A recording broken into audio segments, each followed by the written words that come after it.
Dans notre studio de Firminy, nous sommes heureux de vous proposer ce numéro de Passionnément avec la chorale, le Chœur Ondaine, plus exactement. Chœur Ondaine, ça a été la chorale pendant un certain temps, c'est maintenant le Chœur Ondaine qui va fêter l'année prochaine ses 100 ans, excusez du peu. Et pour vous faire découvrir l'aventure de Chœur Ondaine, j'ai avec moi Françoise. Bonjour Françoise. Bonjour à tous. Vous allez m'accompagner pour faire cette interview. Vous êtes choriste, mais aussi, eh bien, avec nous, vous nous donnez un coup de main pour faire vivre tout ce qui se passe d'intéressant à Firminy. Ah bah, j'espère. Firminy et alentour aussi d'ailleurs. Et là, c'est vrai que je suis très contente parce que, étant déjà choriste, c'est un chœur qui me tient à cœur, c'est le cas de le dire, en jouant sur les mots. Donc je suis très contente qu'on les mette en valeur là, à cette occasion. Avec nous, Jacqueline. Bonjour Jacqueline. Bonjour. Alors vous êtes trésorière, puisque le Chœur Ondaine, c'est une association avec une vie associative très riche, on aura l'occasion de l'évoquer, mais vous êtes aussi choriste, bien sûr. Je suis aussi choriste depuis bon nombre d'années. Et ça vous passionne? Et ça me passionne toujours autant. Toujours autant. Et puis, la présidente Bernadette. Bonjour Bernadette. Bonjour à tous. Vous, eh bien, vous assumez cette fonction, ça veut dire des responsabilités, mais ça veut dire aussi beaucoup de bonheur sans doute. Ça veut dire des responsabilités, effectivement. Je suis présidente depuis 2017, mais beaucoup de bonheur. Et puis j'ai la chance on a un CA qui est particulièrement riche, avec des gens très motivés, qui aiment beaucoup ce chœur et finalement qui me donnent un sérieux coup de main. Hein. Donc tout se fait dans la convivialité. Voilà, et l'exigence aussi. Et l'exigence, par contre, c'est l'exigence, effectivement. Alors, on fait un coucou au chef, à la chef. Bien sûr. Qui sans elle, sans elle, on ne serait pas arrivé à ce niveau d'excellence. Enfin, d'excellence, c'est peut-être un grand mot, mais en tout cas, à ce niveau-là. Hein. Geneviève Dumas, effectivement, qui est notre présidente, notre chef de chœur, depuis... je ne sais pas combien d'années, mais bien longtemps. Hein. Ah oui, 2004, je pense, on est en train de me dire. Presque 20 ans. Voilà, et qui a donné un tournant vraiment à ce chœur, hein, qui était plus axé variété à cette période-là. Moi, je suis rentrée à peu près à cette période, et qui aujourd'hui propose quand même un répertoire totalement différent, avec des chants sacrés, des chants du monde. Voilà, donc elle a donné vraiment un tournant important au chœur. Eh bien justement, puisque Geneviève Dumas a donné cette impulsion nouvelle, est-ce que vous pouvez nous rappeler un petit peu d'où vient Chœur Ondaine, quelle est son origine, comment il est né et qu'est-ce qu'il faisait au début pour arriver à ce qu'il est devenu maintenant? Oui. Alors Chœur Ondaine n'était pas Chœur Ondaine à cette période-là. Hein. Donc en 1924, effectivement, une chorale s'est montée au sein des établissements Jacob Holzer. Donc tout part de là. C'est une chorale qui s'appelle d'ailleurs chorale mixte des établissements Jacob Holzer. Chorale mixte, ça dit bien chorale ce que ça mixte, veut dire. À l'époque, voilà, on mélangeait pas. C'était pas mal quand même. C'était pas mal. Voilà, donc du coup, pendant de nombreuses années, alors c'était vraiment une chorale de variété, mais quand même, nous on a retrouvé des archives grâce au Bruno. On est allé au château des Bruno. On leur fait un petit coucou, nos amis du Chili, ils sont formidables. Hein, la Société de l'Histoire de Firminy, a été formidable. On y a passé une après-midi, hein, et on a retrouvé des pépites, vraiment. C'était vraiment génial. Quoi. Des programmes, par exemple? Des programmes, des chants, des concours, parce qu'à une période, après, la chorale est devenue donc chorale mixte, je ne sais plus le nom. Elle a changé de dénomination à cette période-là. Pour sortir un peu, de Jacob Holzer, effectivement. Elle est devenue chorale mixte de l'Omni Club de Firminy, voilà, de Ondaine. Voilà. Alors changement là aussi, plus Unieux, mais Firminy. Oui, voilà, c'est-à-dire qu'au départ, la chorale est née à Unieux. Alors déjà, moi je relève le choral mixte, parce que c'est vrai qu'à l'époque c'était une belle innovation. Oui. Alors le chœur Ondaine est resté mixte, heureusement, et c'est vrai que c'était une belle innovation à l'époque. Donc d'abord à Unieux, et ensuite à Firminy. Donc, ils sont arrivés à Firminy vers quelle année à peu près? Alors, je pense, c'est un peu plus tard, c'est dans les années 60, je pense, où c'est devenu chorale ondaine. Je pense que c'est plutôt dans les années 60. Et ensuite, elle a encore changé sous l'impulsion de Geneviève Dumas. Et aussi, parce que le répertoire n'était plus le même, elle est devenue Chœur Ondaine. Voilà. J'ai une autre petite question aussi, parce que là maintenant, Chœur Ondaine est dans le pôle culturel. où il y a la plupart des écoles de musique, mais avant que le pôle culturel existe. Et elle était où? Alors, nous étions à l'école, l'ancienne école des Noyers, où il y a maintenant, je crois, le judo, les choses comme ça, hein, d'autres choses. Je ne sais même pas s'ils y sont encore, mais c'était l'ancienne école des Noyers. Moi, j'ai commencé, Jacqueline a commencé également. On était ici, quoi. Donc, c'était des grandes salles de classe. Alors, évidemment, on n'avait pas l'acoustique qu'on a dans cette salle, parce que ça aussi, c'est une chance vraiment incroyable d'avoir un lieu comme le pôle culturel, hein, pour pouvoir chanter. Et donc, Geneviève Dumas est là depuis une vingtaine d'années.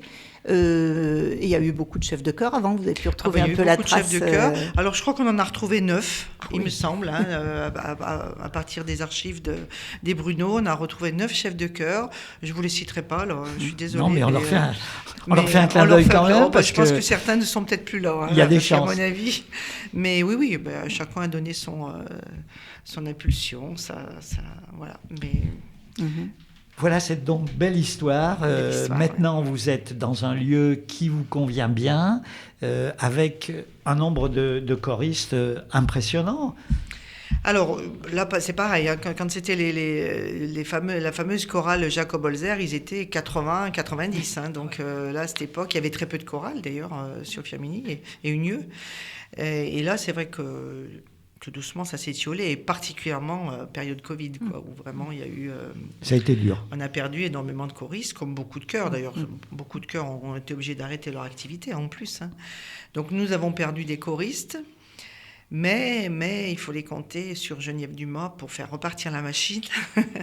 Et effectivement, elle a pu, grâce à un projet assez grandiose, je dirais, faire redémarrer, puisqu'elle a choisi de réunir 3 chœurs, dont elle est aussi chef de chœur, hein, et de faire une œuvre qui était particulièrement jubilatoire, et pour cause, ça s'appelait le Jubilate Deo, donc c'est possible vous dire. Donc voilà, donc on a pris un bonheur immense à chanter Jubilate Deo, on vient de le donner encore 2 fois, une fois à Saint-Maurice-en-Gourgois dans le cadre de la saison culturelle du Chambon-Feugerolles, et une fois également pour l'anniversaire de la collégiale de Montbrison. Et on y a pris un bonheur fou, quoi. Et ça a permis effectivement de ramener des choristes. C'est-à-dire qu'avant le Covid, nous étions une quarantaine. Et après Covid, grâce à ce projet, on s'est retrouvé une quarantaine, alors qu'on était 22, je crois, quand on a redémarré le... Oui, vous confirmez, Jacqueline, que la force de ce projet un peu fou, la réunion aussi avec d'autres chœurs, a été le moteur de la Renaissance. Oui, c'est vrai que c'était ce moteur-là. Renaissance, effectivement. Ce qui est bien, puisqu'on a chanté aussi avec le chœur de Montbrison, qui s'appelle Renaissance. Ah bah écoutez, alors... Donc, il faut y croire. Oui, c'était un projet ambitieux. Intéressant, puisqu'on a chanté aussi avec des musiciens, avec 6 musiciens. Donc c'est quand même très très intéressant, très enrichissant pour nous choristes. Un beau panel de musiciens. Un beau panel de musiciens, puisqu'on avait une harpiste, 2 percussionnistes, un guitariste, un pianiste et un violoniste. Voilà, donc beau panel de musiciens, très très intéressant pour nous. Et puis une œuvre, Jubilate Deo de Dan Forest, c'est une œuvre très contemporaine. Moi, je peux intervenir en tant que spectatrice, puisque là, pour Jubilate Deo, j'ai eu le plaisir de l'écouter. Et c'est vrai que c'est une œuvre qui est contemporaine, mais qui a aussi la particularité d'être en plusieurs langues. Donc, c'était très intéressant à écouter aussi, parce que chaque langue correspond à un type de musique. Il y a la langue, mais il y a aussi la manière, la rythmique, la manière de le mettre en musique. Et c'était très intéressant à écouter, et je pense aussi à chanter. Oui, en chanter en zoulou, en hébreu, en anglais, en espagnol, en latin, bien sûr. C'était quand même... et en mandarin aussi. Ça me frappe de constater que des chœurs de bon niveau comme le vôtre proposent à la fois des créations, enfin des programmes classiques, mais aussi avec des œuvres contemporaines. Oui. Et ça, c'est Oui, mais- jubilatoire. bah, C'est le cas pour tout le monde, hein, parce qu'on découvre oui. justement la musique est vivante. Oui, tout Et à fait. pour le chœur, c'est motivant de découvrir Absolument. des pièces finalement que on ne connaît pas. Les auditeurs, les spectateurs ne connaissent pas, vont découvrir. Non, et les compositeurs contemporains écrivent toujours de la musique sacrée. Donc c'est aussi intéressant. Oui, le chœur Symphonia vient de faire de très beaux concerts oui, avec oui. aussi une œuvre. Moi, je suis resté absolument baba, si j'ose dire, de 2008. C'est magnifique. Oui, et cette année, on a aussi repris cette idée donc de faire. Enfin, Geneviève a repris cette idée. Et on est toujours d'accord parce que on sait on ne se trompera jamais. Pardon. Elle vous emmène Et dans donc, de belles aventures. oui, Geneviève nous emmène dans des aventures passionnantes. Oui, je crois qu'elle Et est donc- particulièrement attentive justement Oui, à ce qu'on au soit, programme. à ce qu'on suive justement l'actualité de la musique Oui. et que les œuvres soient pas toujours des œuvres du passé. Il y en a. Il y en a. Et ce qui est intéressant aussi, c'est de faire des dialogues entre le passé et l'actualité. C'est ça. Et ça, c'est très intéressant. C'est aussi. justement cette année, ce projet-là, c'était un peu ça. C'est mettre en miroir le même chant, mais un chant d'un compositeur du XVIIIe siècle, du début XVIIIe, je crois à peu près, et puis des chants contemporains, quoi, des auteurs contemporains. Donc c'était intéressant, quoi, de pouvoir faire ça. Alors, c'est peut-être le moment de présenter un peu plus en détail le chœur. Un chœur avec 40 participants, un bon équilibre pour les voix. Alors, beaucoup de chance à Chœur Ondaine, on a beaucoup de chance, il y a beaucoup de messieurs, ce qui n'est pas le cas dans tous les chœurs. Oui, tout à fait. On a quand même un beau pupitre de basse, on a un pupitre de ténor également intéressant, et du coup, alors on a un gros pupitre d'alti, c'est peut-être les sopranes qui nous manquent le plus, donc s'il y a des sopranes au bout Allez. qui entendent, qu'elles On s'en n'hésitent appelle. pas à venir nous rejoindre.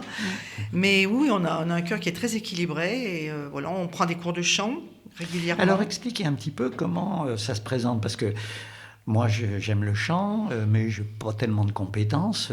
Je viens frapper à la porte de Chœur Ondaine. On me fait passer une petite audition quand même. Pas vraiment.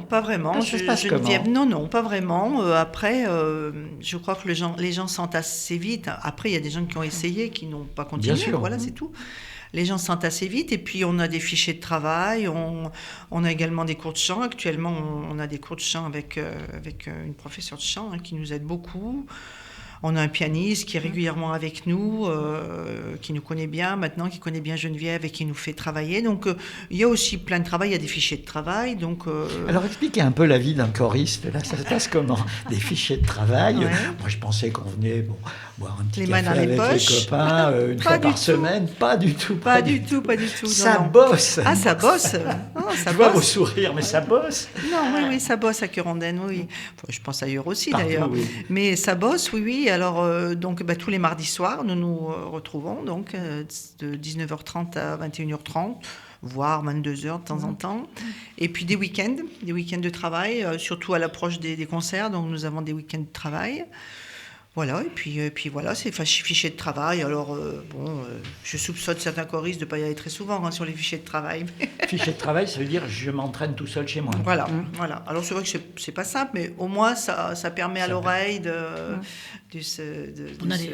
On a des fichiers audio qui sont enregistrés pour chaque voix. Chaque voix, oui. Ce qui Donc permet- on peut travailler On peut travailler seul chez soi. grâce à ce... Voilà. Au moins travailler, au moins travailler l'oreille.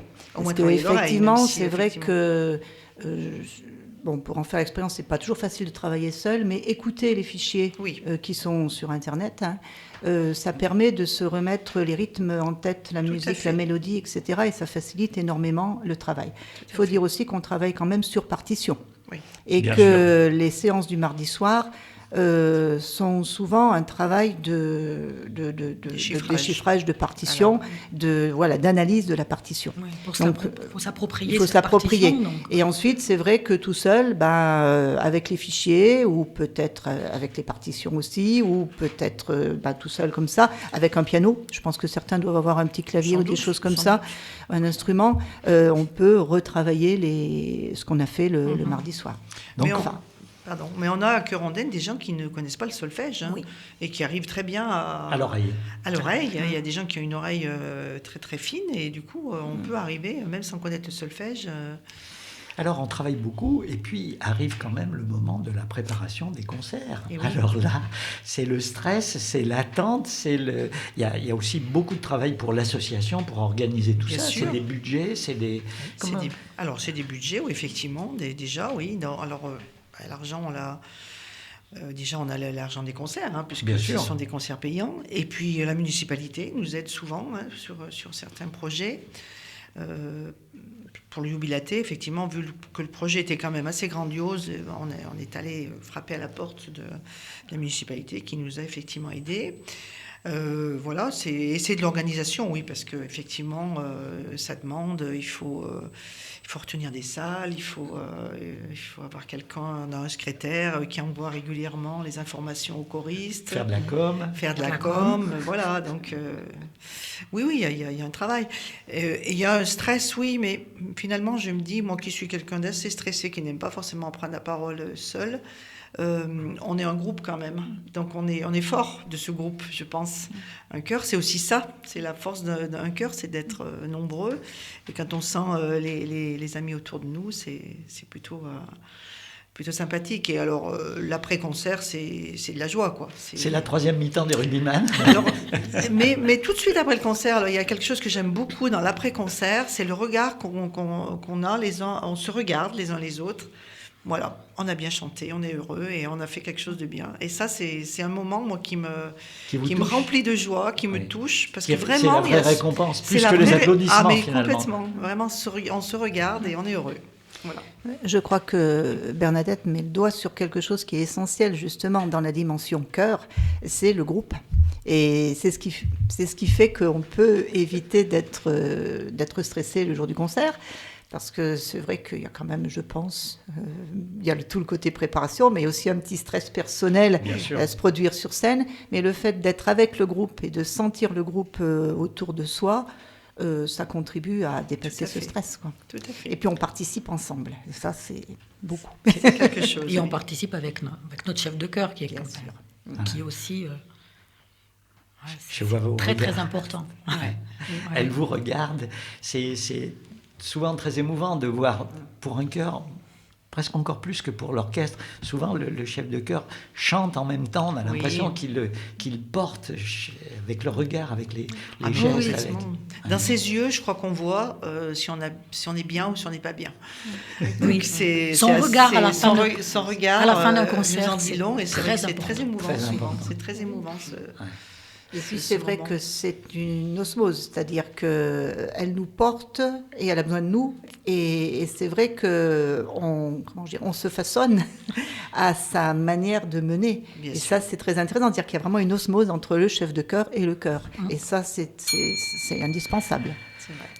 Il nous reste 2 minutes. Un beau projet pour les 100 ans. Ah bah les 100 ans, là, il y a plein de projets. Plein de projets. Ah oui, il y a des concerts, il va y avoir une exposition, il y a des concerts au Bruno, il y a des concerts au Majestic, il va y avoir un concert avec d'autres associations du pôle culturel avec qui nous avons déjà fait des choses, et puis un grand concert final avec Renaissance, et peut-être Kaléidoscope, je ne sais pas trop. Oui, je crois. Vos Voilà. complices du jubilaté. Donc, nos complices du jubilaté, on a pris plaisir à chanter ensemble, et on va renouveler l'expérience. Donc voilà, oui, plein de choses, et puis aussi des choses plus conviviales, parce que Cœur-Ondaine, nous travaillons beaucoup, mais nous aimons la convivialité. Et les buffets de Cœur-Ondaine, croyez-moi, c'est quelque chose. Donc j'aimerais d'ailleurs la prochaine fois que vous y soyez tous les deux, ça serait plutôt sympathique. Alors, Eh bien, je vous écoutez, invite. l'invitation est prise. On vous suivra, bien sûr, Françoise. Pour la convivialité, je pense que c'est aussi ce qui fait que le chœur garde ses choristes et en intègre de nouveaux, parce qu'il y a un accueil. Et ça, je crois que c'est peut-être bien propre à Cœur-Ondaine. Les gens qui viennent se sentent jamais exclus, ils sont intégrés. Et puis, il y a bien sûr les gros moments où on partage les agapes préparées minutieusement parce qu'il y a de très bons cuisiniers à Cœur-Ondaine. C'est vrai, c'est vrai. Voilà, c'est avec vos sourires, mesdames, et on fait un clin d'œil à vos complices de Cœur-Ondaine, puis on fait un grand clin d'œil aussi à Jean-Marc derrière ses téléphones, ses tables de mixage, ses zooms. On le remercie. Et puis rendez-vous pour de nouvelles aventures à Firminy, bien sûr. Merci à vous tous. Merci. Merci.